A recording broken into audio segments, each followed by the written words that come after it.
Good morning. I'd like to welcome everyone to the MAPC officers meeting for Monday, April 5th, 2021. First up, we will call attendance. So Treasurer Sam, I'm looking at. Here, present. Sorry. Secretary Sandra. Here. VP Adam. Here. And President Aaron here. Hey everyone, how's everyone doing? Hope well. I'm dealing with two screens here, so I'm sorry for a great deal of profile shots you'll be seeing today. But next up on the agenda is the approval of minutes from March 1st, 2021. Any questions, comments, or a motion? Second. So I think there's a typo in the line, the first line under review of contracts. But I have to get it up. Let's see.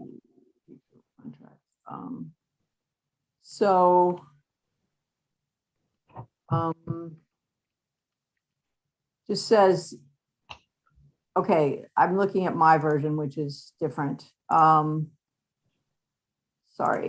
You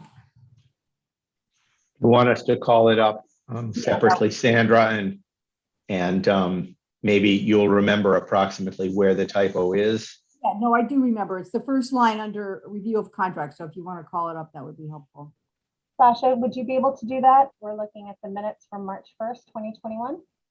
Just 1 second. Sure. I probably did not include Sasha when I sent that out. We forwarded all the material Okay. before everyone logged on. Actually, don't have the minutes. I have everything else. I can do it. Okay. I can do it. Let me. No, I've got it right here. Don't worry about it. It'll take me only a moment. There it is. Now, let me see if I can share.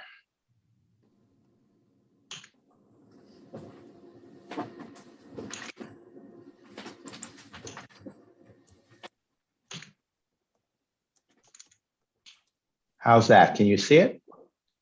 Yes. Good. All right. So I'm going down to review of contracts. There it is, Sandra. The first line says, Mr. Drazen noted that the list of pass-through contracts is straightforward and did not warrant.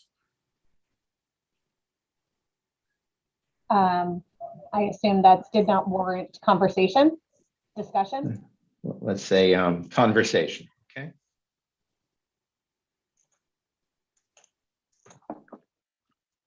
How's that? Looks good. Anything else, Sandra? Nope. Great. Anything else from anyone else? Nope. Great. I move we adopt the minutes as amended or as corrected. Great. Motion made by Sam, I think. Oh, there's everyone. So we have a motion on the floor from Sam. Second. Okay, sorry, thanks, Adam. Second made by Adam. Any other questions or comments? Seeing none, roll call vote is required. Sam? Yes. Sandra? Yes. Adam? Yes. And Aaron? Yes. Motion passes 4-0. Thank you all. Next up is the review of contracts. Mark and or Rebecca? You want me to share those, Heidi and Sasha? Is that easiest? I can pull. I do have them up if you'd like me to share. Are they the ones I sent around this morning? Yes. Okay. And we can start with the pass-through contracts, which Okay. probably do not warrant conversation. Sorry, couldn't resist. Actually, one of them is very long this month. Sasha, would you be willing to scroll through that? Yes. So as you can see, the list is very long, mostly because we went through what I think now is, it's called phase 2, but it's actually the third release of taxi and livery contracts, mostly to municipalities and regional planning agencies, a few other entities. That this is probably our most substantial release of these funds during this program. It's the last large release of funds. It is possible that we will be releasing additional funds based on state receipts during 2020, but state receipts to the TNC fund during 2020 were obviously much lower because of the COVID pandemic. So the program will be lower as well. There are a number of other relatively modest contracts here. And obviously open to any questions if you have any. I can't scroll up and down because Sasha's doing it, so. Great. Any questions on the pass-through contract? Sandra? Am I unmuted? You are unmuted. We can hear you. Okay, I can't see my face. That's why I can't tell. Just to note that Sudbury is doing a lot of great work on this front. Got 100,000, which is a lot of money, but anyway, just interesting. I mean, it's a small community, so, but I know that. Yeah, Sandra, I also, not wanting to be disrespectful to Sudbury, I did raise an eyebrow when I signed the contract for $100,000 to Sudbury. But it turns out that they are running that program on behalf of a total of 4 communities. Got you. So it is semi-regional, and that's one of the reasons for the sizable amount. Got you. Thank you. Yeah. Question here. Mark, is the taxi livery service going to continue post-COVID? Is that all? Is that an Well, ongoing I mean, it program? depends on many things. I think the allocation of funds to the taxi and livery purpose was time limited. Rebecca might remember that more precisely than I do. I don't think it goes on forever. And it also depends on that. It depends on the amount of receipts, which in 2020 will be low. Hopefully in 2021 will be higher. Never thought I would say that I hoped Uber and Lyft would be doing more business, but I guess I am saying that. And third, it depends on whether Mass Development continues to want us to run the program. There is obviously new management at Mass Development. They may prefer to do things themselves. We don't know yet. So that is, I am not guessing that this is going to be a long-term thing, Sam. I think it was very effective, did a lot of good stuff with it, had the sort of peculiar ability at the right time and in the right place to help respond to meet people's transportation needs in the pandemic. But I don't expect that it's going to be a long-term subsidy to the taxi industry. Yeah, I was just curious. Seemed very creative at the time. Curious if it was going to continue. Right. Anyone else? Yeah, I would just highlight there are a number of pass-through grants for our arts and culture team on COVID communications. And I just remind everyone, we put out a call for proposals on communications around COVID safety measures as well as vaccine access. So, excited to see those go out. We're also coordinating with the Mass League of Community Health Centers, who is similarly, looking at artists to help think about how can we reach hard to reach populations. So small dollars, not, big dollars in terms of our scale, but I think an exciting program and a great way we've repurposed some of our arts and culture dollars to really address the moment. Agreed. Thank you, Rebecca. Great. Seeing no one else? Okay, shall we move on to revenue? Yes, please. All right. I think, Sasha, I'm going to call up the revenue document if that's all right with you. It's just a lot easier if I'm talking about it that I can actually scroll through it on my own. Okay? Sure, totally fine. So take me one moment to share.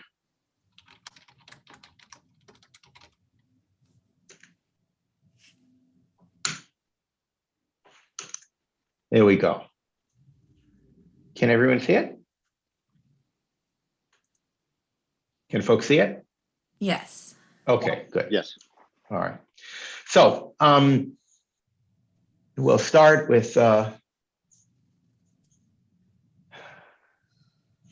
the one February contract that's mentioned is with Harvard University. I believe it's the Harvard School of Public Health, actually, where we are engaged in a research project with our old friend Noemi Sportiche, who used to work in the public health department, regarding research into the effect of the 40B program on people's health. It's mainly sort of the effect of stable subsidized housing on people's health status. And that is, we just had the introductory meeting on that that project with state housing officials, about 15 of them actually. It was a pretty well attended discussion last week, and that project is underway. Moving ahead, you'll see there's the very big release of funds. I think this is now the third or fourth major release of funds to local boards of public health during COVID. Those have routinely been distributed through us in Region 3, which is the area we serve as Health and Medical Coordinating Coalition. $330,000. There's no admin fee there, which is why it's all passed through. The reason for that is we have an annual fiscal year $50,000 admin fee that has been attached to previous notations of this program. So we are being paid to cover our costs there. A number of releases regarding our heat solutions efforts, which is funded by BAR.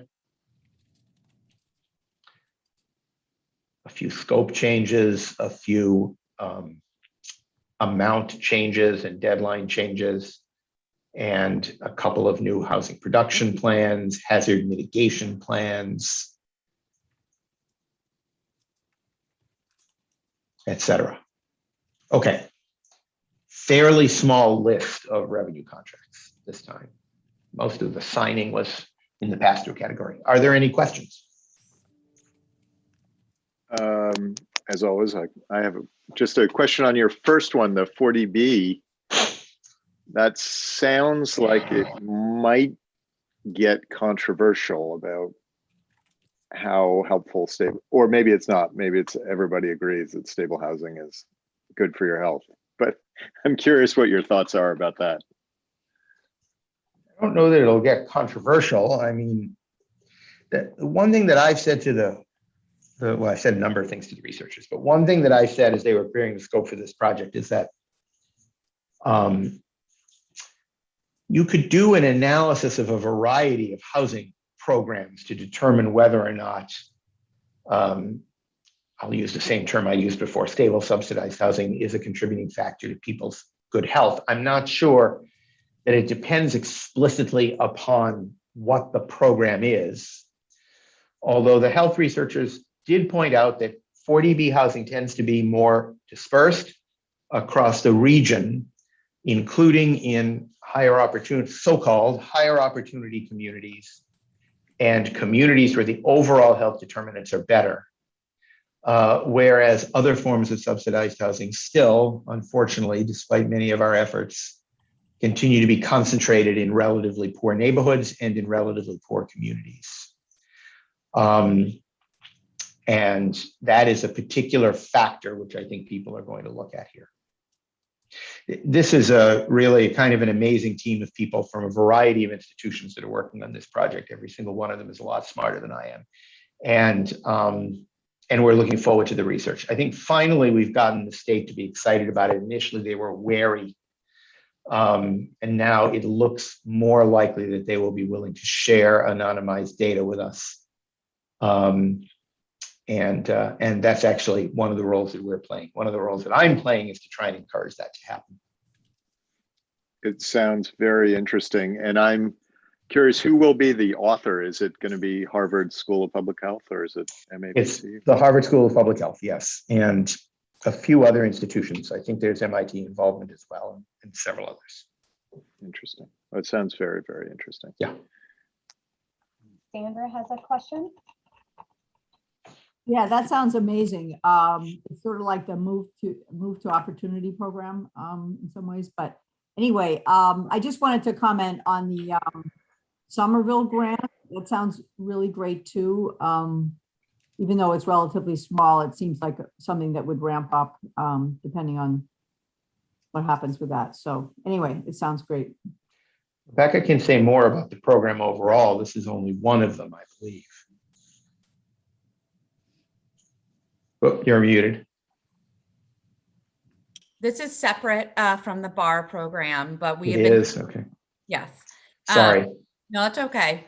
We have been doing a lot of work on heat and are very lucky to have gotten both, this is a direct contract to work with the city of Somerville, who was not eligible for the bar program. The bar program is very focused on a specific list of communities who are hard hit by the COVID pandemic.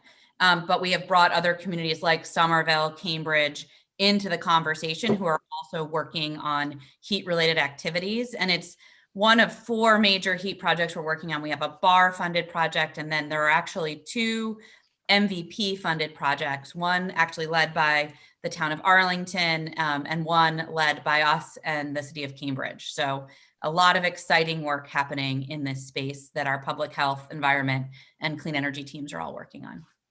If it gets hot this summer, we'll be ready. Great, thanks.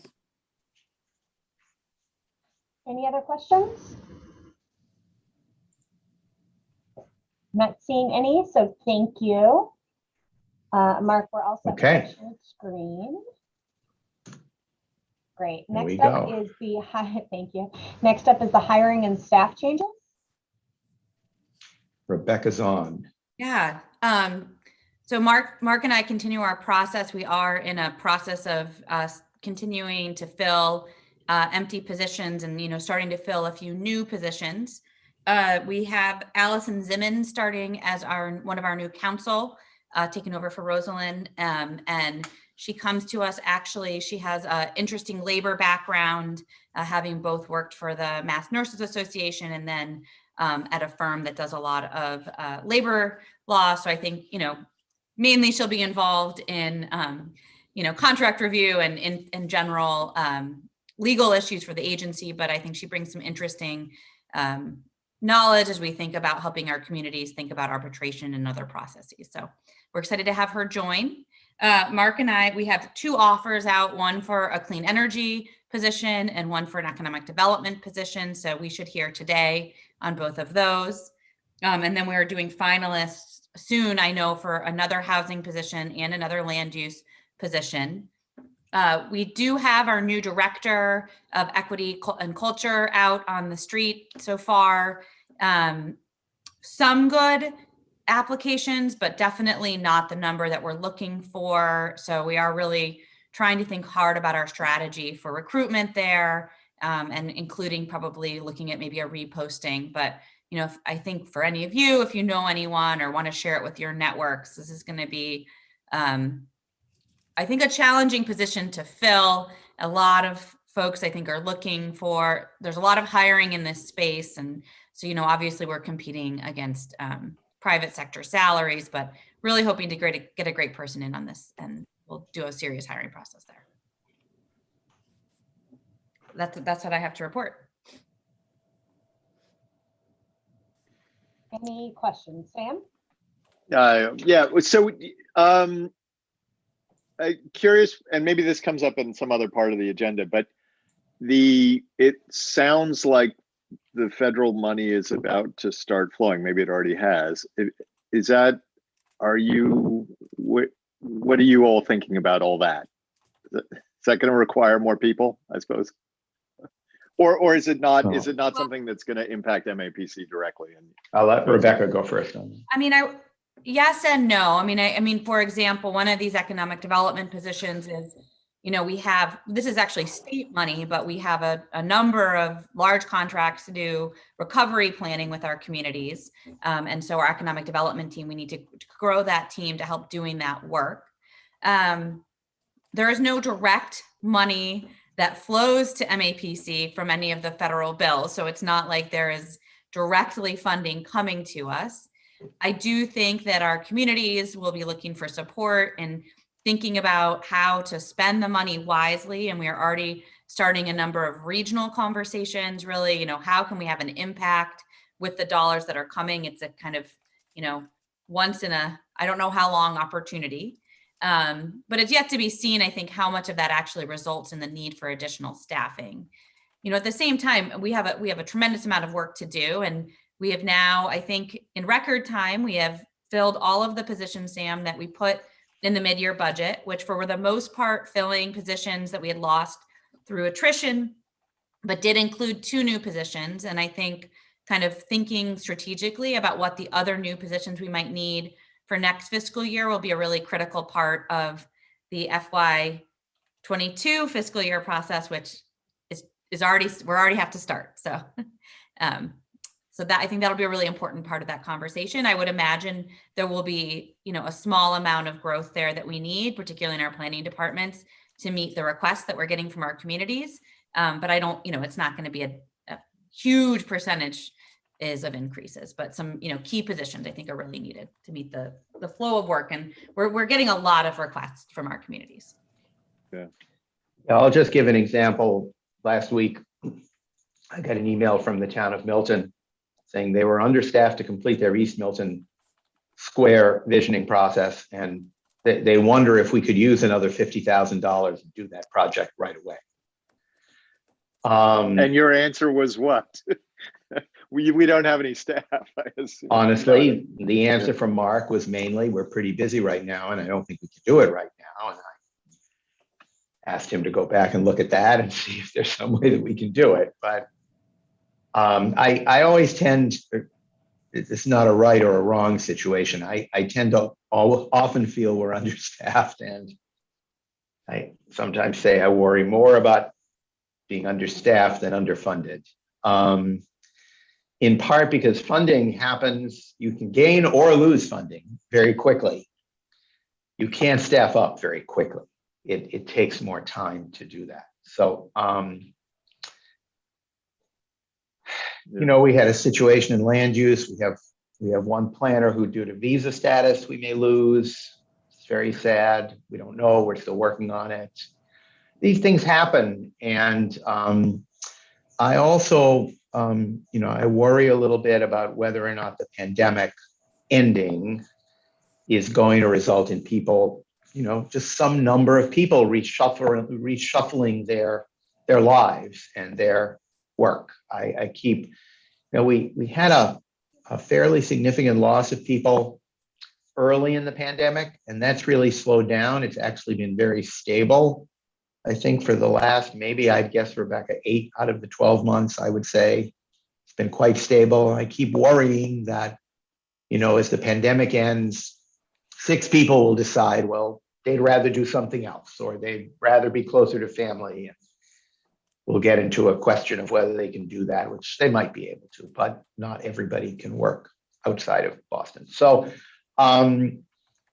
I tend to feel a lot of money will be flowing our way, that our communities, for the most part, there are some exceptions, are going to be in good financial shape, especially if this budget passes with an additional increase in local aid, although it's a small one. And we need to be ready for that. So there might be, I think Rebecca is right, there might be a little additional hiring. It's not going to be like we're going from 100 to 120. That's not what we have in mind. Yeah, no, just curious. It seems like the money's about to start flowing. So, I mean, the more serious part of that, which I'm not necessarily suggesting we get into right now, is helping our cities and towns to spend the money, because they're going to have a lot of money. And well, that's, I was thinking about one infrastructure time. particularly. Yeah. I mean, infrastructure presumably requires some planning up front, but Why? No, sorry. Just Bill. Right now, there's a big slug coming from ARPA, and we don't know what infrastructure is going to be like, even though the president has unveiled his plan, actually. But my expectation is something's going to pass, because it looks like they can pass it through reconciliation if they can't pass it with Republican votes. So, I mean, it looks like it. We don't know for sure. So, I think the communities need our, at least to some extent, some guidance from us, and also, frankly, the state needs some suggestions from us about how to spend the money well. I know that one thing that's very at the forefront of my mind is, having been through a pandemic and a recession, that unveil tremendous inequities in our society, not just because of the pandemic and the recession, but existing inequities, it seems to me appropriate that a heavy percentage of the money should be focused on equity changing investments. And the first inclination will not be to do that. And I think that we need to be encouraging our communities to think of those needs before they think of other needs, and with an explicit priority in that direction. I'm hoping that will be, MAPC's perspective on it, even though I am under no illusions that that perspective will prevail. Yeah. I suppose to be continued. Yeah, I just wanted to quickly say, Sam, and I want to be careful to not sound ungrateful for the massive amounts of money that are flowing to local governments from ARPA, but so much is riding on Treasury releasing the regulations in regards to how the money can be spent.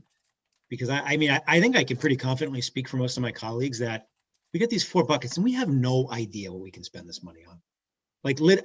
There's 4 buckets that give us like a framework that's very loose, but like the next 2 to 3, hopefully 2 to 3 weeks, we'll be seeing these regs. Is going to really tell a lot about how much ARPA means to local government. There's Amy and Austin, and both here. Welcome. Thanks for that, Adam. Is there any other comments or questions on this update? Great, seeing none. We'll go next on the agenda to the Metro Common update. Well, we don't seem to have Eric in yet. He said he was coming in at about 9:30.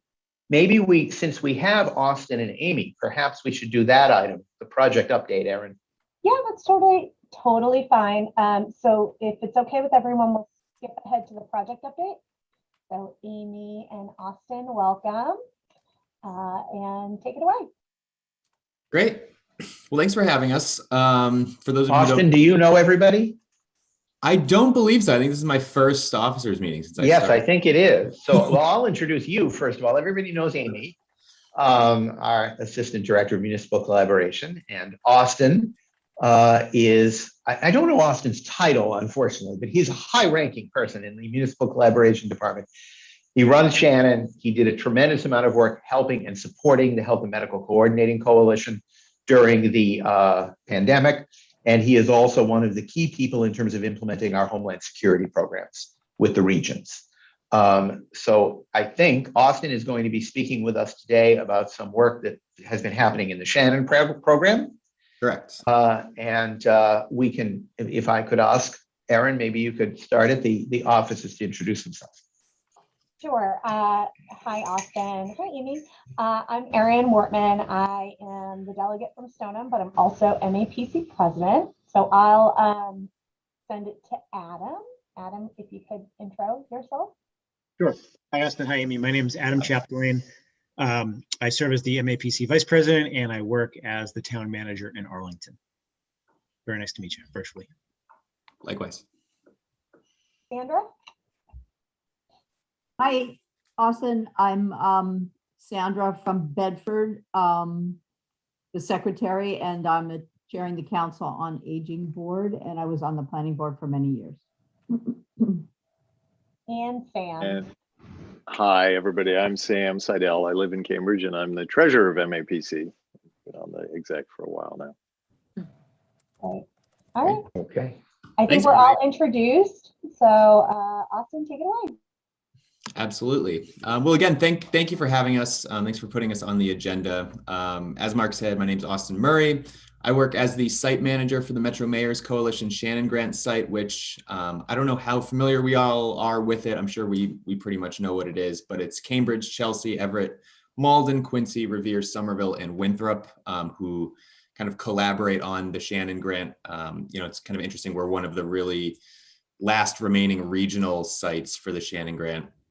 And so the Shannon Grant, just really quickly to go over, provides funding for both community partners, so organizations like Boys and Girls Club, the YMCA, ROCA, Teen Empowerment, among others, and law enforcement to partner to reduce youth violence and gang involvement in those youth ages roughly 10 to 24. So in our role as both fiduciary for the Shannon site and kind of as program support, we do have this interesting role as facilitator occasionally. So we hold our monthly collaboration meetings where we bring together all of our Shannon funded partners. We hold a semi-annual community safety summit, an annual basketball tournament. And last year, with everything going on with COVID, we were able to organize and facilitate a couple webinars where we went over topics like youth mental health and really analyzing and helping partners work through the COVID reopening guidelines, as things started to open up in the summer when all of these kind of youth programs really start to get going. So that's kind of our role in a nutshell there. And the reason we're here is to discuss an initiative and a project that took place between November and December of this past year, which was holding a virtual Youth Please Dialogue session. So as we all know, last year was challenging for a number of reasons. I think most relevant to this discussion is both COVID and then also the unfortunate murder of George Floyd, Breonna Taylor, and others in kind of the spring, summer 2020 period. And obviously the protests both here locally and nationally. I think a lot of our partners were hearing from youth, that they were having trouble processing a lot of this. They were having trouble kind of understanding and connecting with police officers, again, partially because of the COVID-19 situation, that a lot of these in-person meetings that were going on previously were no longer able to happen as intended. So they were left in this position where there's a lot of traumatic events going on, a lot of things that they're seeing on social media and in the news regarding, police relations with communities. And there wasn't really an outlet for them to use as there has been in previous years. So we saw that as an opportunity to step in and bring kind of the youth and the police that we work with on a pretty normal basis together, at least for one kind of large regional event, to try and bridge some of those gaps that were obviously lacking, due to COVID. So after discussing with the Metro Mayor's communities that we worked with, we decided to hold this summit for those reasons. And then also we've always wanted to do something a little bit more youth focused, to kind of put the youth in a position of control over something and have them tell us what they're looking for and have them kind of drive the discussion topics and, what we'll be doing. And so the process started, we had several planning sessions. The Center for Teen Empowerment, which is an organization in Somerville, they're a Shannon funded organization that we work with, are really great. They do this all the time in Somerville, kind of facilitating conversations between youth and whether it's police officers, whether it's their own kind of local municipal government, their school board, et cetera. They're really great at kind of making those connections and making the youth feel like they have a seat at the table and a right to be kind of where they are having those conversations. So we partnered with them and we had several planning sessions that really served to have youth identify the areas that they were most interested in talking to police officers about. These topics ranged from things like mental health and the Black Lives Matter movement to more general themes such as, understanding, sympathy, empathy, the power dynamics that are at play with some of these youth police relationships and just policing in general, the topic of fear. And so these were chosen by the planning committee or planning group, which was essentially one or two youth from each of the 8 communities who met, I believe, twice before the actual event to kind of set the agenda, set the discussion topics, and kind of figure out what this evening would look like. And then for the last planning session, we did introduce a few police officers to kind of bring them to the table and make sure that they were comfortable with everything that was going to be discussed. And then in December, we held the session. I should say that the youth were incentivized to attend. We offered gift cards for attendance. And then likewise, we covered the police officer attendance with some overtime reimbursement if they needed it out of the Shannon Grant money. But I think the numbers generally were incredibly strong. I think they definitely surpassed my own expectations of what we would be able to pull off. I think in total, we had about over 150 people participate. And that was right about 100 youth and around 50 police officers with a couple other program partners kind of mixed in as facilitators and supervisors. So the numbers were great and the discussions were even better. So we decided to organize it with, obviously we brought everybody together via Zoom, and then we broke out each community into breakout rooms based on location. Some of them had more than one room just because their numbers were very high. I think Everett brought something like 40 youth to the table and another 12 police officers. So we kind of had 2 Everett rooms and, a Cambridge room and a Somerville room and things like that. And, as expected in, those kind of disparate groups and the different sizes and different communities, they did touch on a wide variety of topics. So I can't cover everything that was discussed, but a few of the key points, I think a lot of the youth pointed out that it was, often intimidating, especially in school, to have to approach an officer who was in full uniform, even if it's just to ask kind of a pretty non-threatening question or just an everyday question. So we talked about the use of uniforms and how that can affect a relationship. There was a recognition from many about the ways that social media can influence public opinion on, I don't like using this term, but on both sides, so with police officers and with youth. And the need for perhaps more social media or news media literacy. Officers were given the chance to explain feeling overburdened by some of the responsibility that they feel society is putting on them, and the need for resources so they can safely and effectively respond to mental health emergencies, addiction-related incidents, domestic violence situations, and more. And, I think one of the main points of agreement that we found was that there was an appetite for more of these type of sessions to happen. That was one of the main takeaways from this, was that a lot of the departments do have small groups that meet, pizza with cops, coffee with cops, whatever it is. Some of those involve youth, some of them don't. So I think a lot of what came out of this was a recognition that, this can happen in the future, this should happen in the future, and that there definitely was an appetite for more of this. And, a unique element to this is that the Metro Mayors Coalition site has a research partner at UMass Boston that we partner with. And so we were able to collect kind of pre and post survey data for this session, just to kind of see where kids were both before the session and after the session. I mean, the survey dates were so close that, we weren't really expecting to see a seismic shift in opinions either way. I think, there was probably a little bit of selection bias at play with who was attending in the first place. But some of the interesting points from that were that, according to responses, some of the things that youth and police officers thought that police officers can do better was connect more at and with the schools, provide more youth police programs, whether that's recreation, whether that's arts programs, just get police involved maybe a little bit more in those spaces where they're not usually seen. Informal involvement with community events, kind of similar there. Attend more dialogue sessions and actually, actively listen to youth and their concerns. More involvement with rec groups, and then just be more approachable in general. Trying to kind of alleviate some of that fear and that power dynamic that's at play. And youth can take more leadership roles in organizing events that give voices to youth. I think that's something that the young people especially were really self-aware about, that they need to step up and they need to be kind of the driving force in a lot of these issues. And then, be open to the communication with officers. I think one of the great things that we saw were that there was a little bit kind of breaking down some of these silos, and that youth say, oh, these are just people, after all, they're not, in some cases, they're not that much older than me, and they grew up in a similar environment or in our city and town. So they kind of understand the needs. So it was really great to see that. And then again, in terms of the highest response rate, in terms of agreement, there, more dialogue sessions, more communication was definitely the number one thing. And I'll close just by saying that as far as next steps, so we are currently working with the Center for Teen Empowerment to use some of this year's Shannon money to proliferate this kind of program a little bit, to offer the center's services to other communities that may need it. Again, some already do this, so it might be that Teen Empowerment can maybe sit in on a few of those sessions and give recommendations and provide some technical assistance.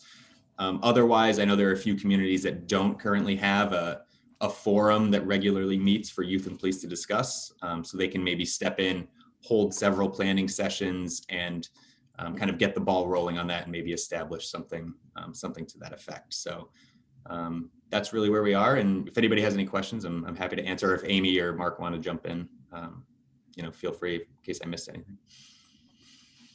The one thing that I'll add is that we're really trying to focus in on community-specific discussions because a lot of the communities are at different places in their youth-police relationships. And so, you know, we also want to have that regional lens too and have our communities learn from one another. So that's another kind of mechanism where we can bring in these conversations to our monthly meetings that we have with all partners. So we can kind of share best practices that way. So that definitely is going to be one of the driving focuses that we have for this Shannon Grant year. And, you know, we have a steering committee that met and kind of outlined goals for the next, 10 months of the grant period. And that was certainly number one, is to continue these conversations, because we heard very loud and clear from both the police and the youth. This was something that we needed to make sure that we focused on. Yeah, that's a great point, Amy. I think it's really special that the team is able to do kind of, I don't want to say customize, but look at every community kind of on an individual purpose and really meet the needs of each group while kind of facilitating collaboration to really improve the overall region. So I think that's great. Sandra, I think you had a question. I do, thanks. Yeah, I agree with Aaron. It's just a tremendous program, and I love the way that it works in both directions. Both sides are learning from each other. That seems really critical. So my question related to girls, how many girls are participating, and whether there's a explicit focus on some of the needs of the young women in our communities, and how officers, what the relationship is there. Thanks. Yeah, I can say that I think the planning group, I think it was majority young women. I think we had, of the 8 communities, I think at least 4 of them, and I can take a look at the list, were young women. And I think several of the speakers that we had at the event were young women. I think, again, probably outnumbering their male counterparts. I think it is something that's always been a focus of ours, because I do think that some of our programs have a tendency to skew a little more male, whether it's the recreation programs, even, running a basketball program or a basketball event kind of in the middle of the summer. I think we've always been cognizant of, well, how can we, kind of widen that net a little bit and offer certain things that might appeal more to, young women, or just kids who aren't that interested in sports, or, just kind of broaden that out a little bit. And I do know that, some of our partners like Roca and City Peace in Cambridge do often have cohorts that are specifically young women as opposed to young men. Roca, obviously has the Young Mothers program. City Peace, I think last year or the year before, their cohort was all female. So it kind of allowed them to operate in that space a little bit, but it's definitely something that we're aware of and kind of obviously encouraging our partners to address moving forward. Great, thanks. I think just a nice compliment too on the other side. We did have law enforcement representation, women that were members of law enforcement as well, that I think really helped add to the dialogue, to see someone in that position and to hear their perspective as a woman in their community. Awesome. Anyone else? Sam can't help himself, just so you guys know. I can't. Go I really ahead, can't. Sam. But I won't go on a fascinating program. It's such important work. I guess youth meant what age-wise, and also did the the issues of race, around race. How were those kinds of issues dealt with? So I think race was obviously at the top of mind for a lot of the youth that were in charge of setting the discussions. I wasn't able to be in each breakout room. I think I popped into the Somerville group and the Quincy group, and they did touch on, topics like diversity among police officers and things like that. So I think at the baseline, it was a chance for youth to express some of those concerns to police officers directly and say, well, like, why aren't I reflected in your workforce? Why is there anything that we can do to kind of change that, which I thought was great. And then as far as age in general, Shannon is 10 to 24. I think for this youth police dialogue session, I don't think we asked for age when they signed up, but I have the feeling that it was either kind of in that 14 to 18 kind of age range. So kind of early high school around that age. Great. Fascinating. Yeah, and how great is it that that the space felt safe enough to really give honest kind of feedback and to say, you know, to have those really hard conversations with people of authority and saying like, why don't I see myself in these positions and stuff like that. So that's really powerful as well. Like not only having these conversations, but like creating space that people feel comfortable and safe to share their actual like authentic opinions of things, which I don't think is really easy in really dynamic and sometimes controversial topics. So I think that's awesome. Right. Yeah, and I think all credit to teen empowerment, especially. I mean, doing something like that over Zoom, especially, I think adds just another wrinkle to it that I think they had to work through and that we kind of had to push through, and they did a tremendous job with icebreakers and making everybody feel, as comfortable as possible in kind of that strange setting that we were in. So credit to them. That's great. Is there any other questions, comments, feedback? I see Adam made a comment in the chat. Thank you, Adam, for that. I agree with that. I would only like to thank Mark, who has joined us now, Mark Fine, Amy, Austin, and the other members of the team for this effort, but more broadly for an effort to try and acclimate all of our public safety and homeland security programs to the current moment, which is a very difficult task. Requires diplomacy in many directions at the same time and a valuing of many partners at a time in our society when sometimes there is some devaluing of partners in all directions. I would say that MAPC has actually always had many of these issues in our minds and at the forefront of our concerns. It's not just in the last year that people here have thought about that, but it has been necessary to step up and to do more work in this regard and to bring more people together and to have challenging conversations. And Mark and Amy, as the leaders of that team, have been very open to that. They held a number of dialogues, as I think you know, with members of the staff. I think 3 separate dialogues with members of the staff to try and explain and describe their own programs and some of the things they've been doing and some of the things they're doing going forward, and also to listen to concerns and suggestions expressed by staff members. But on this program particularly, very happy that it's happening, that it's moving forward, that we're continuing to do things into the future, and especially give youth an opportunity to have some say over the programs that serve their needs. As the father of a 17-year-old who often in his activism uses the term adultism, which until about 3 months ago I had never heard, I might say I am a confirmed adultist, and I'm not going to apologize for that. But I think I'm sort of learning how important it is to give young people some actual control and engagement in the programs that serve them. And Austin and his team have been far ahead in that regard. Great. Well, thank you so much, Municipal Services, for joining us. Austin, thank you so much for your update. And I hope you won't be a stranger to the officers meeting, for better or for worse, I guess, depending on your opinion. We're an okay group. But Amy, Mark, and Austin, thank you. Thank you. Don't mind my phones. Thank you so much for joining us today. Thanks for having me. Thanks, guys. Next up, reverse next up on the agenda is the Metro Common update. I see Eric Hove, one of the co-directors of the Strategic Initiative Department. Eric, can you give us a quick update? I sure can. Thank you. Nice to see you all. It's been a little bit.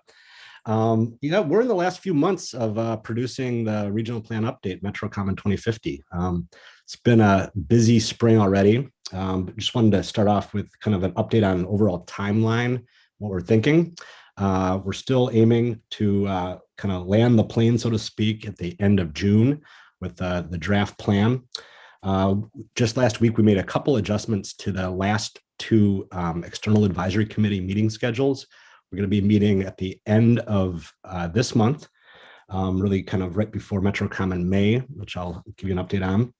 And then we will have our final meeting with this advisor group kind of mid-June to ask for their endorsement of the plan.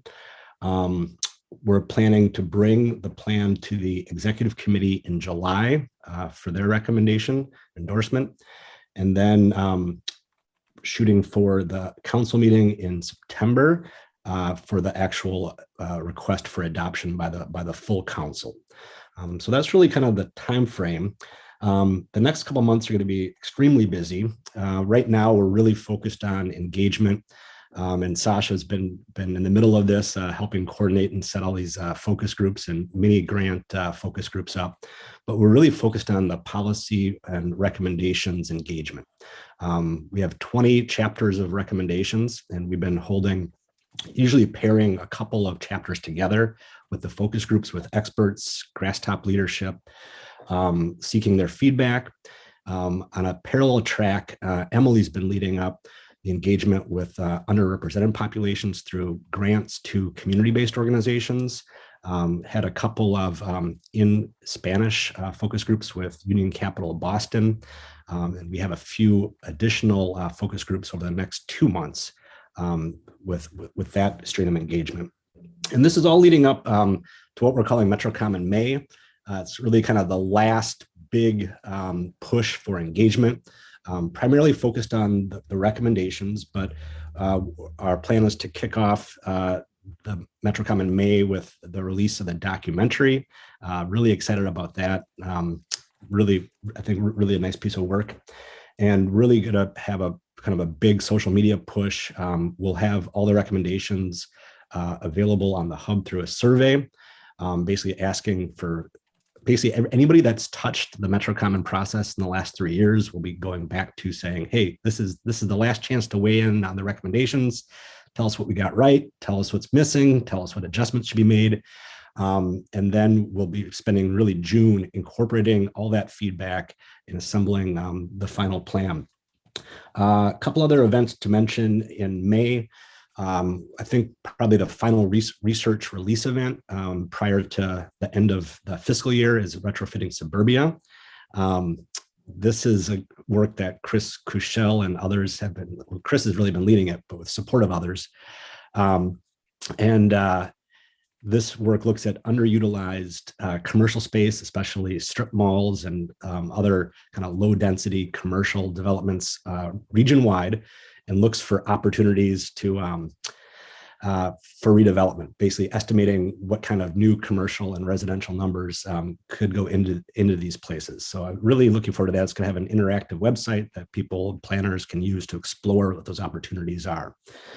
And then we will be visiting the executive committee as well, just making sure that they're up to date and given the chance to weigh in on all the recommendations in the final couple months. So I think that's kind of it for my update. But yeah, it's going to be a busy few months. Oh, the other thing to mention, we've also been visiting all the subregions as well, also with a kind of a preview of some of the recommendations, especially those focused on an equitable recovery. And we're probably halfway through the subregional visits as well. So we'll be wrapping those up over the next month. So I'll stop there and see if you all have any questions. Great. Thanks, Eric. Does anyone have any questions? I can't believe we're already here. I know. Gosh, it feels like we've been working on it. Well, not me, but like, I'm sure you all feel like you've been working on it for a long time. Because I remember meeting on it pre-COVID, which I feel like has lasted 100 years myself. Exactly. So, so does anyone have any specific, when will the subregion touches be done? Like by May? I think the last one is early May. Okay. And that'll probably give you a lot of additional, okay, thank you, Sasha, a lot of additional feedback as well. Yep. They've been really good conversations. And just to characterize like the focus group engagement, I'd say it's been really positive. People are really pretty happy with the overall drafts, but at the same time, they've been really thoughtful conversations and have given us a lot to think about. So right now, Kasha and Lizzie are really leading up the recommendation development and working with the policy writers on incorporating that feedback. And we expect we'll get lots of great ideas throughout the MetroCom in May as well. Great, thank you. Anyone else?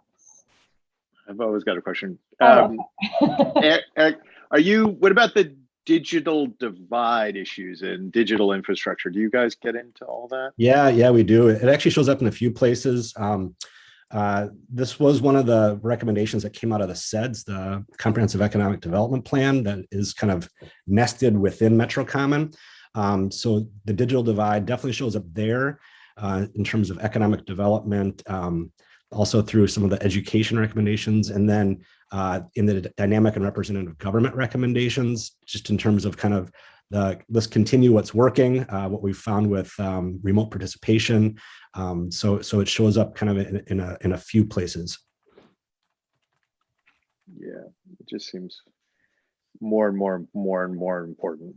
And somebody was pointing out schooling, healthcare, all of these are now, I mean, telehealth, teleschooling. It's all part of our world now. And it's also linked, to our greenhouse gas emissions. If some people can continue to work from home part-time or not take that trip to the doctor's office, those are trip savings and reduced reductions. So it actually shows up in the inclusive growth and mobility piece as well. And I should add, we've done some really interesting work. I think historically we've thought of the digital divide as really a rural issue, but even looking at connectivity issues in our urban centers, and our economic development team together with our digital team is doing some digital planning now for some of our communities, particularly some of our gateway cities. And we are also just applied for some funding on behalf of our gateway cities to MBI, Mass Broadband Institute, to actually be able to get some infrastructure on the ground to increase speeds and access. So both a huge issue for Metro Common, I think a new piece of our work. And I was really struck at our Metro Mayor's Climate Summit when Tom Ambrosino, the city manager from Chelsea, talked about what he thought the major issues dealing with climate change are and climate preparedness. Digital access actually was his number one issue that he brought up there as well. So definitely, Sam, I think a really important issue that we've really just this year, I think, kind of switched and started getting more into. Yeah, critical infrastructure, critical infrastructure. Yeah. Great. Thank you for that. Anything else for Eric? All right, seeing none, thank you so much, Eric. Thank you. Have a great day. Next month. And then just so I'm clear, next month we're going to do a Metro Future meeting. Metro Future Inc. Oh, yes, we are. Okay. So just so everyone kind of prepares for that, after our next officers meeting, we will have a Metro Future Inc. Board of Directors meeting. Sounds good. Thanks all. Thank you, Eric. You have a good one. You too. Okay, next up on the agenda is the update of the annual council meeting and nominations for elections. Rebecca, because Mark's having a tech issue. You're on. Yes, and I would look to Heidi to also speak. So we have our nominating committee formed. As I think you all know, we're very lucky to have all of our officers re-up for this year. I know I feel that way.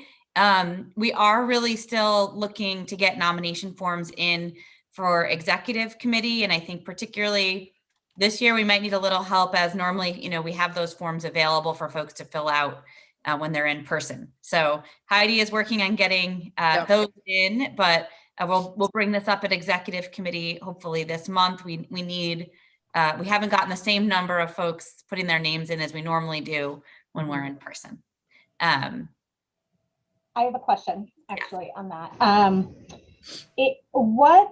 Obviously we don't have a crystal ball, right? But what is the thought moving forward with meeting formats? So I think that a great kind of opportunity, particularly for I'm thinking about Trick and maybe North Shore, or the, some communities that are not super or as accessible to, Temple Place. might see this as a really great opportunity to participate in this way. Is the thought that we will kind of transition back to in-person, have a hybrid? I'm sure you all are talking about it, but kind of as we reach out to people that we want to kind of see engagement, thinking about those South Shore communities, thinking about people who really, I mean, I work 8 miles north of the office, and it takes me an hour to get in on executive committee days pre-pandemic. So I know that it's not just a problem for our communities as well.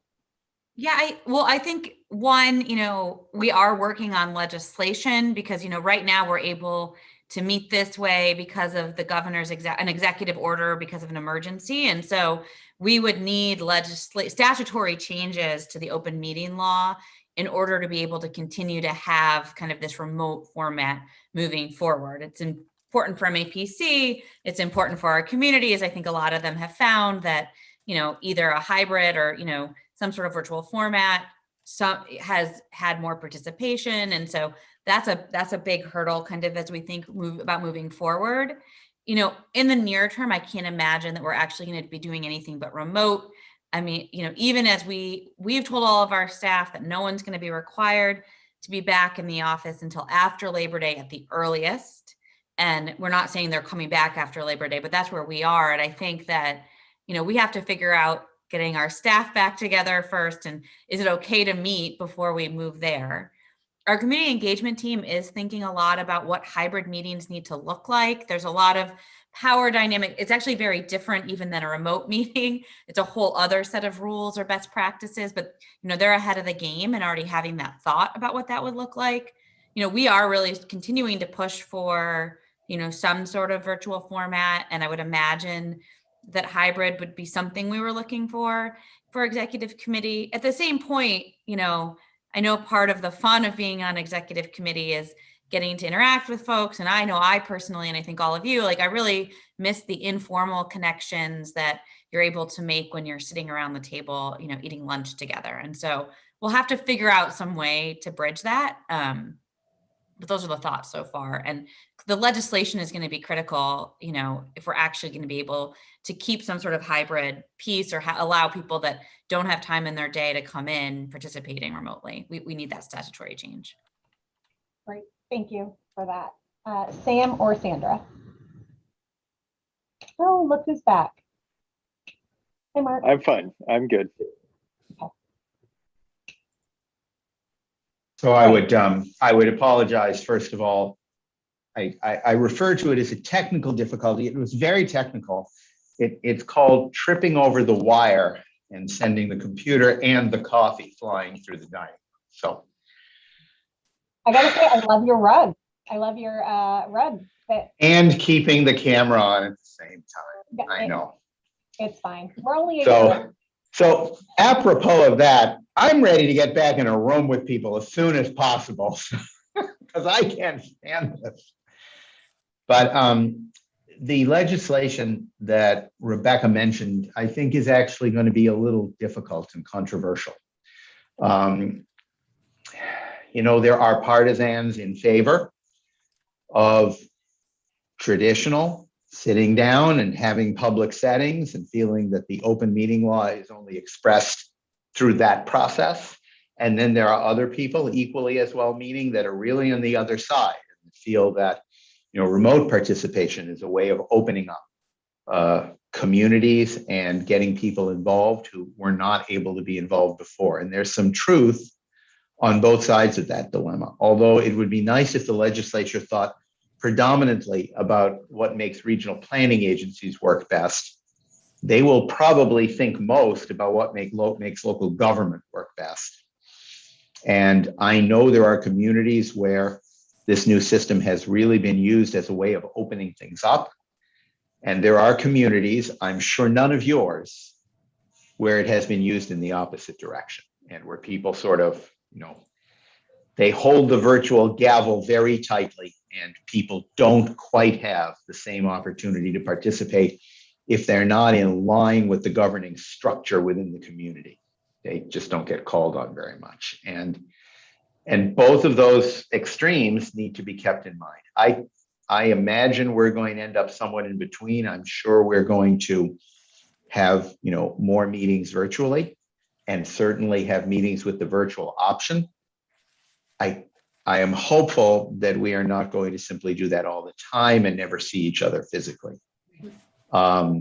Figuring out that balance is the right balance. It's also a staff issue in terms of coming back. I think there's a pretty clear age difference in that perspective. I'm also conscious of the fact that I might be oversimplifying a little bit.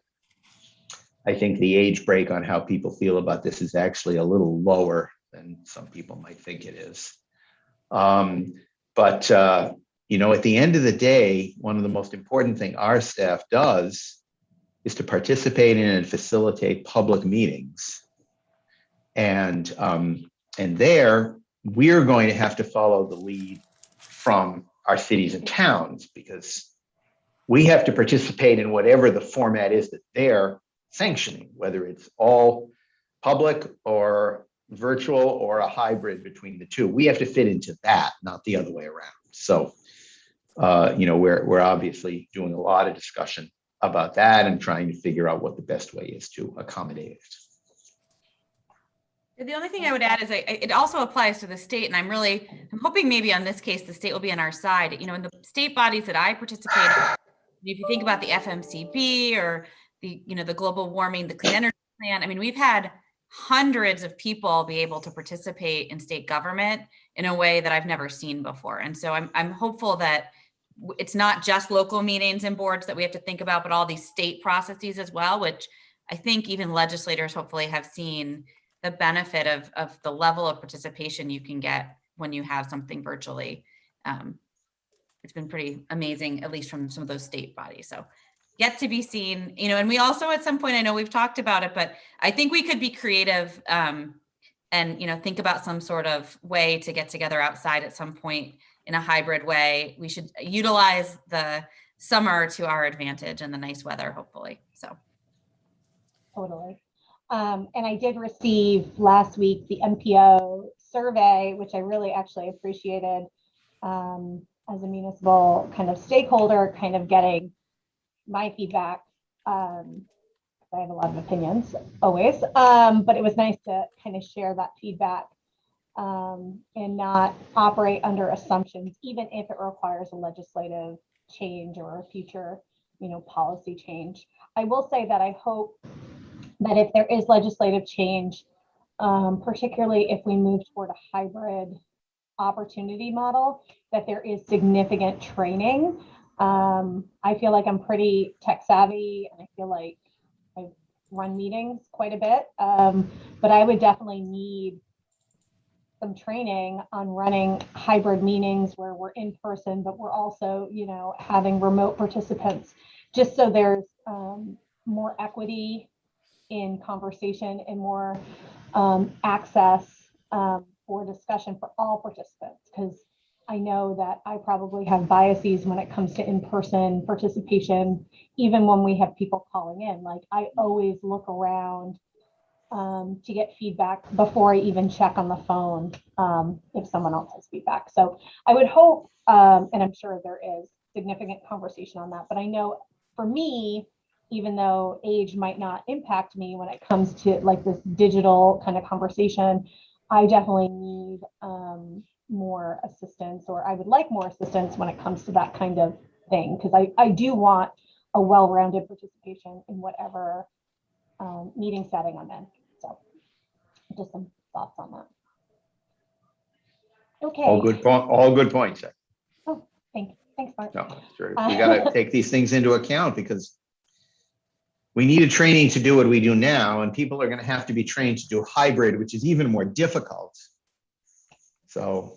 Right. And I know that over the last year, like, I've had to improve my online meeting moderation just simply by adding certain language at the beginning of the meetings, and knowing that things are filmed and streamed. And making sure we all understand that, and having shared expectations as well is really important in all meetings, not just, remote meetings.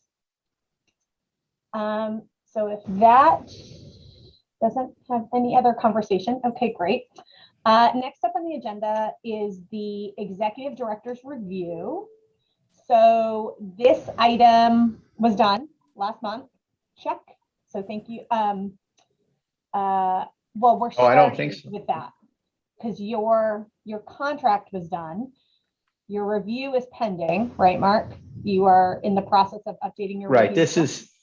This is all about the upcoming review, not the past one. So, yes, I have to do a self-evaluation. I promised it to you by today. I failed to meet that obligation. And I will keep making that effort. My hope is to get it to you by the end of the week or by next Monday at the latest, since it's likely a weekend activity. Okay, great.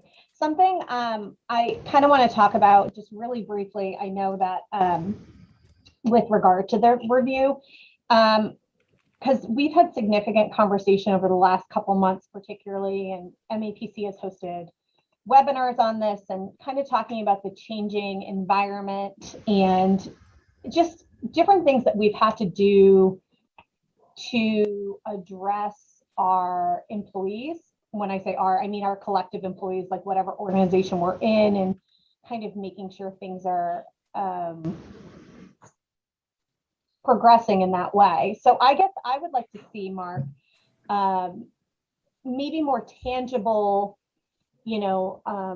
things, and perhaps you can talk to some staff members about it, but like tangible things that have been challenges over the last year and kind of moving forward with working remotely and doing things, and then action items or things we're doing to address that. Because we're talking about, earlier in this meeting, we were talking about how funding comes back, but it's harder to replace an employee. And I know that is, a concern, not at MAPC, but in general, in this kind of market, making sure like everyone's employees are happy, that they're getting their needs addressed. And those needs are very different today than they were probably 2 years ago, and kind of like what the organization's doing to like best support itself. So I would like to see that as part of your review. I know we haven't done that previously, and I've never requested anything as part of a review, but I think, being on that great webinar last week and with MAPC and thinking about just like some turnover, municipal turnover, I think about these things a lot. And I think it would be really valuable to kind of look inward and just think like, how as an organization, we're going to kind of be better. So I don't know if anyone else has anything else to add on that, but that's kind of, or even Mark, even creating like a process to get feedback internally from staff members. And I think it'd be really interesting or insightful to hear from, not just department heads or managers, but also like junior staff, or what they need or how the organization can be better now that we're working differently. Yeah. Well, these matters can be handled in part.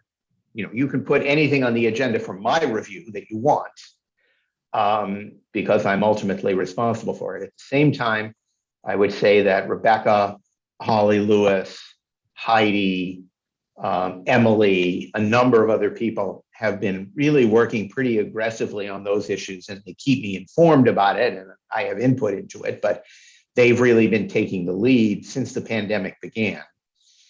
And I would note we have had a lot of interaction with staff about managing the pandemic in terms of how the organization communicates, how we handle our internal communication, and how we meet people's life needs during the course of the last year. We have worked very intensively. Rebecca and her team have worked very intensively with individual staff members. We are not going to talk about the peculiarities of that from one person to the other, but we can certainly talk about the generalities. And moving forward, the staff is also engaged in decisions about the topics we were just discussing. What does it mean for MAPC to come back? And what does it mean for our members, clients, and partners to come back? And how do we interact with that? I know another survey is being prepared, which I will review before it goes out to staff about the return process. And we have also discussed the upcoming review process with our directors because they get reviewed around the same time that I get reviewed. And one of the things that I've pointed out and asked directors to keep in mind is that it's not just the times that are changing, people are changing too. And a staff member who we saw and got to know a year ago may be a very different person right now in terms of their expectations, their abilities, their focus, their needs, and that needs to be taken into account as sort of we move into this reopening phase. We're not simply, even if we all just, dropped all the Zooms and came back to the office, the people would be different. And that needs to be taken into account in how we move forward. Rebecca, do you have anything that you want to add on all of this? Rebecca's much closer to it than I am. Yeah, no, I would say that we're definitely having those conversations, and I thank you for bringing it up, Aaron. I thought it was a really it was a great webinar last week to kind of think about all these different ways that we're supporting staff, and I think some of it is appropriate, right? Because some of it is about what are you modeling from the top. I know that's something that Mark and I talk about a lot. You can have all of the best policies in place, and I was just talking about this this weekend, about taking vacation and saying you need to take time. And then, if your leaders aren't doing that, then no one feels like that's actually right. And so I think in those ways, Mark and I both have to think about what we're modeling as well as like what we're putting on paper. But I think we're really trying to think about that and think about what it's going to look like coming back. I mean, the other thing is like, it's a little bit like a scenario planning exercise. Like I have some staff who think nothing's going to really change that much. And if you come back 18 months from now, it's not going to look that different. And then I think I have other people that think the whole world has completely changed and nothing's going to be the same. So it is a little bit, we have to kind of plan for a little bit of the unknown there. And I keep telling staff, I know it's hard to live in the uncertainty, but that's just what we're going to have to continue to do for a while. Well, you're a planning agency. That Right. we live in that space professionally, or we try to. Sandra? Do the officers have a role to play in talking to staff at all? I don't think that's something we've done in the past, but I just didn't know if as part of this process that we should just be checking in with a few folks, just to inform ourselves of more directly about any thoughts people may have. Well, I'm not pausing because there's any question that the answer is yes. You folks can, do whatever process you feel is appropriate. You can implement it, and we are responsible for assisting you to implement it. That can include talking to staff. The reason for my pause is that, I've encouraged the officers for years now to have conversations with staff and to have conversations with outside partners as part of my review process. And they've never been willing to do it, but I've always encouraged it. I would do so again. I would note that that's a separate thing from this question of sort of the nuances of return. Like it's sort of like return with a capital R because it means so many things. And I will be honest about the fact that I think Rebecca and I and Holly and Heidi really are people that have to lead that effort. I think it could be a little confusing if those return conversations now start happening between officers and staff. I'll be honest about that. You can do it anyway, regardless. But I'm giving you my honest opinion that those questions that might get they might be a little wondering like, well, who's making those judgments? Yeah. Well, So we're a thanks, governance body too, so we need to operate as a governance body in some ways. But I guess my follow-up question is, I know Sandra and Adam, you both have questions as well. When it comes to that, like, okay, we talk to staff, like, how does that information, like, what is the best way for you to receive that information? So we individually like reach out, we contact people, we talk to partners, we say what's up and stuff, and maybe we receive feedback. Is that just part of the conversation? Is this part of like, how do you envision it? In regard to my review or in regard to other issues? Well, you said that you have encouraged and no officers previously have taken you up on it. So like when you have encouraged previously, like what was your expected outcome when you had encouraged? Or what did you foresee it to be?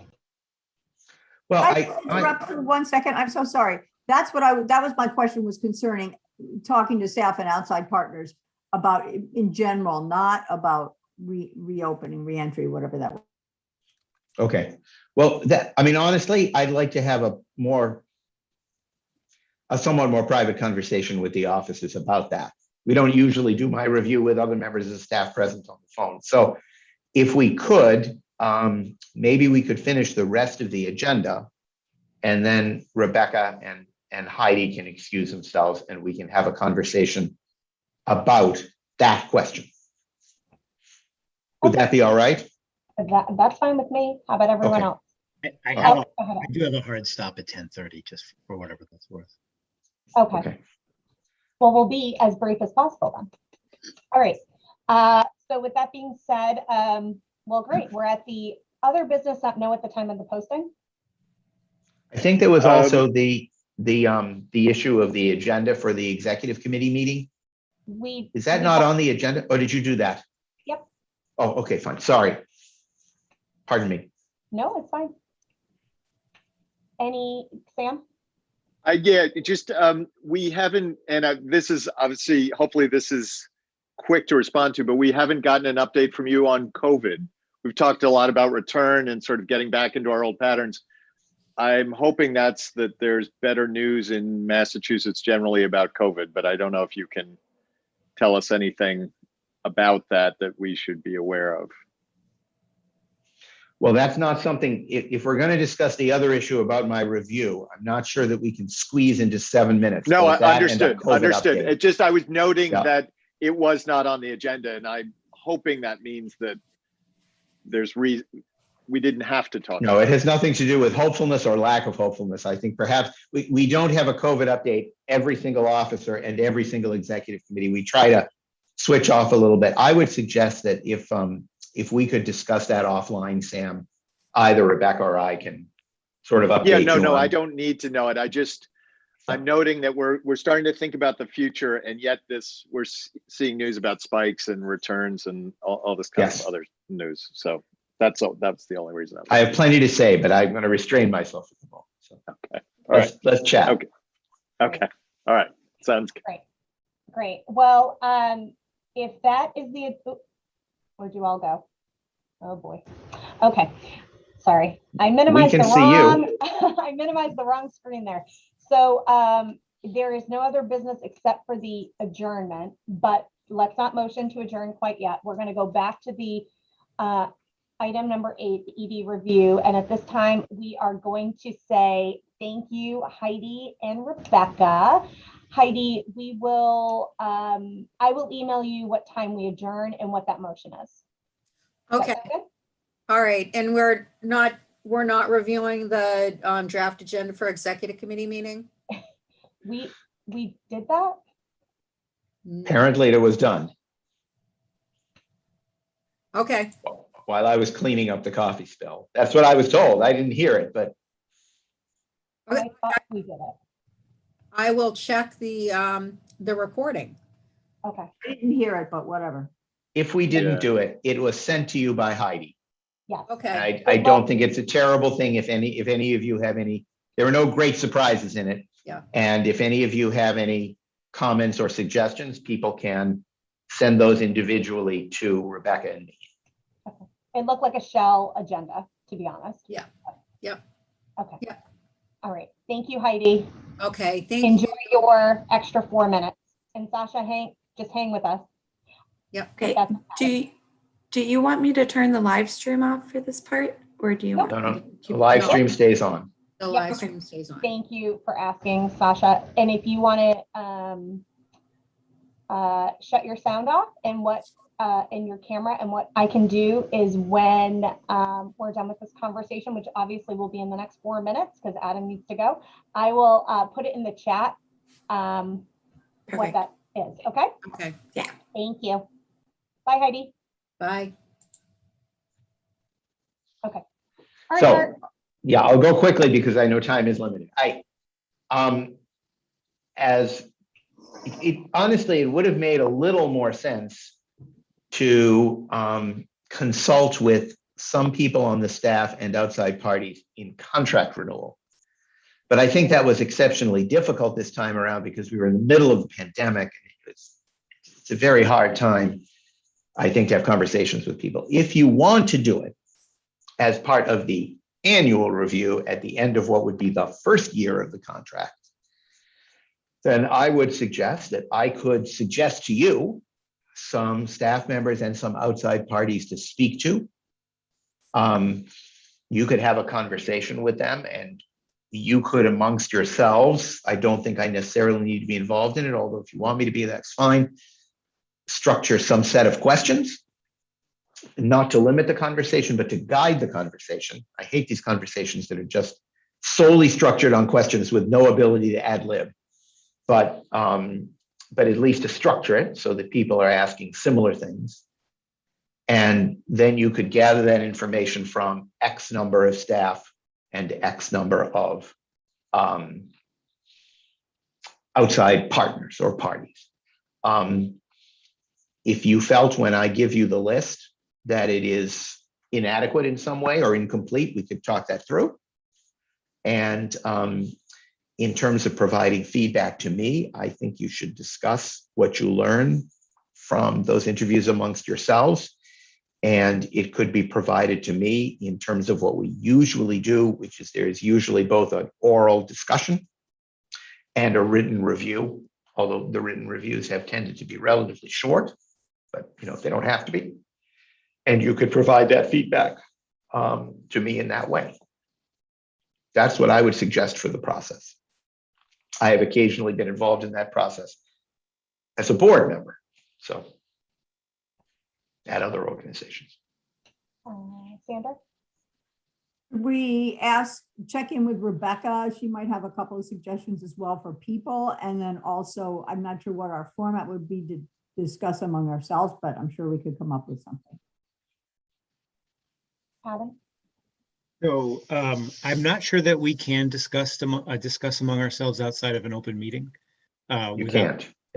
Without there being some risk there, but I definitely like the idea that Aaron and Sandra suggested of having us, get some controlled insight into staff thoughts as well as external stakeholders. And, I'm going through a similar thing, Mark, in my day job where a new board member is said, hey, I have no problem with your performance, but I would love to talk to a few people to get, to fill out a certain part of the rubric that we use. But I think what you've suggested, giving us some names, giving us a chance to say, well, could we talk to maybe one or two more people if we don't think the names are sufficient, and having that be framed around a controlled set or agreed upon set of questions makes very good sense.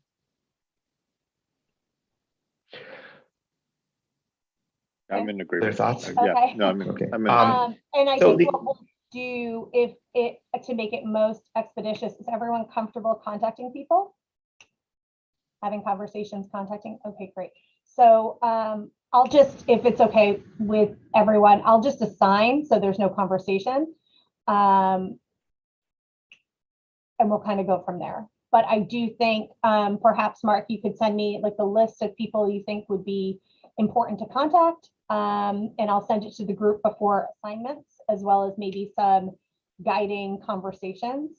And then if anyone has feedback, do not reply all, just kind of submit that feedback back, and I'll kind of compile it, and then I'll do assignments and then the guiding conversations. How does that sound to everyone?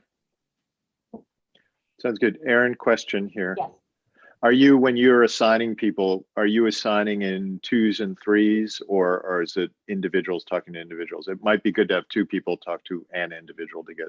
But then it's At a least. public meeting, Sam. Oh, okay. Yeah. Okay. Okay. Okay. That is best, but it's a public meeting, so.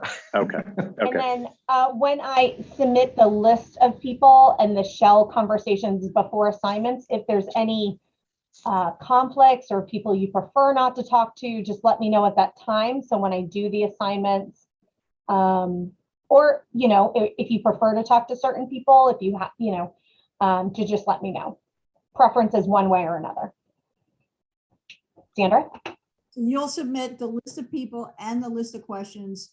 We'll provide you feedback and then you'll assign us. How about that? Yes. Okay, But not in a reply all. got it. So a few things, if I may. I'm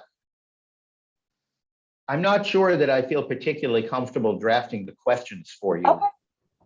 I'm perfectly glad to look at the questions and give you my feedback, but I would rather that one of you take responsibility for drafting the questions, if that's possible. That's totally Secondly, Rebecca would be on my list regardless for you to talk to, but I am a little sensitive to Rebecca being like involved in my review process. I'm really not actually eager for that any more than I involve you in her review process. So that just feels a little funky to me to sort of discuss with her who else you should talk to about my performance. I agree with that. Thank you. Yes. And the last thing is just, I think, because we've sort of merged these things a little bit in this back and forth conversation today, or maybe it was merely the way I heard it after I returned from spilling my coffee. But just to be clear, the reason you're talking to people is to review my performance, Yes. not to have an overall conversation about how MAPC is doing. They're related, but they're not the same thing. And I do want you to remember that in the blink of an eye, we're going to be undertaking a 5-year strategic planning process for MAPC, which will involve you folks having a lot of interviews with people about that. So that's going to be, you know, something that's coming up, and I am confident there are going to be opportunities during that process for the officers and possibly other members of the executive committee to reach out to people to talk about the future of the agency.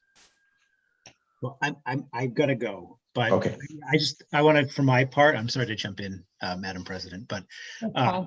I only view this as giving me as a board member a more well-rounded, credible ability to evaluate your performance.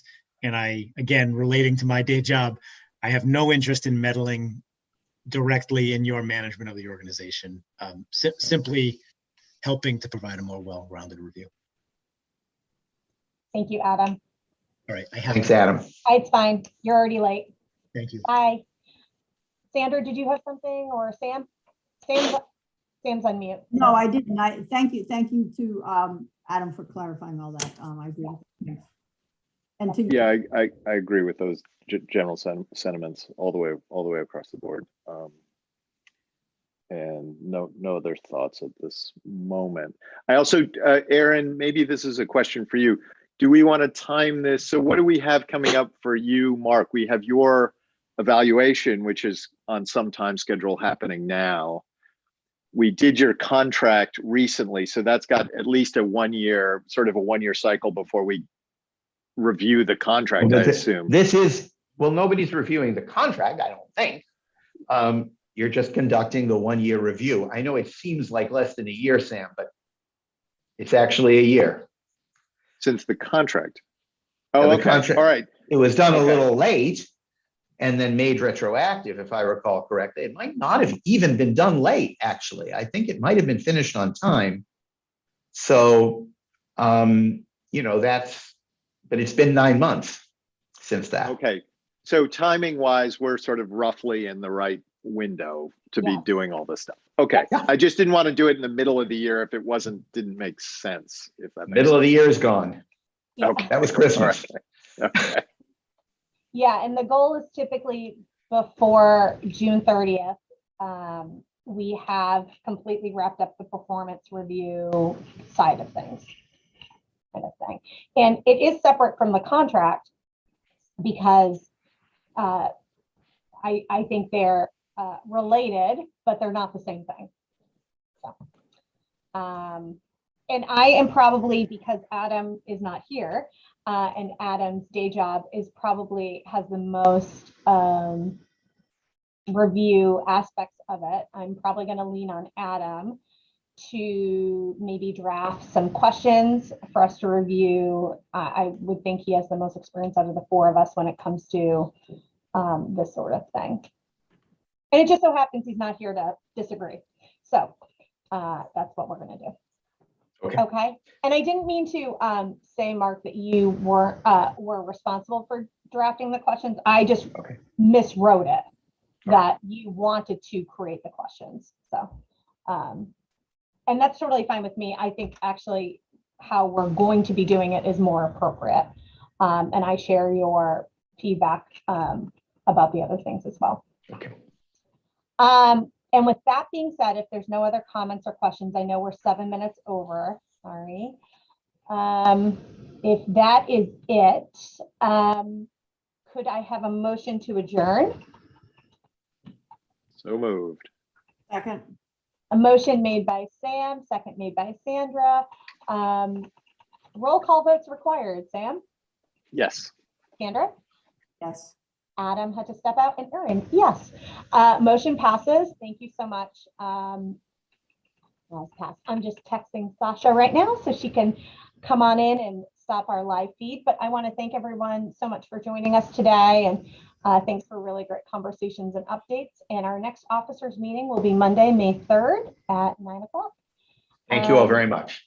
Yes, thanks, Mark. And I will see you all virtually soon. And remember, the executive committee, not on the third Wednesday, but the fourth Wednesday of this month because of school vacation. Yep. Perfect. Okay. Thank you. Good. See you all soon. Bye-bye.